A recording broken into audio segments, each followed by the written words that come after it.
Mənə görə döyüşmüsən, indi məndən kömək istəməyə gəlmisən. Dayan orada. Sən necə danışırsan ay icra başçısı?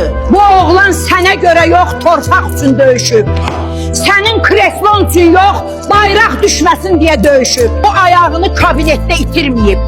Bu ayağını səngərdə qoyub. Güllənin səsini eşidib, ölümün gözünə baxıb. İndi gəlib burada səndən sərvət istəmir, vəzifə istəmir. Sadəcə yaşamaq haqqını istəyir. Sən isə deyirsən, mənə görə döyüşmüsən. Ay kişi, əgər bu qazilər olmasaydı, sən bu otaqda rahat qışqıra bilməzdin. Bu uşağın bir ayağı yoxdur, amma şərəfi yerindədir. Sənin isə 2 ayağın var, amma vicdanın topaldır. Qazinin qarşısında səsini qaldırmaq kişilikdən deyil. Burada səs qaldıran sən deyirsən, burada sənin üstünə çökən qazinin ağıdır. O ah ki bir gün səni kreslonla birlikdə yandıracaq.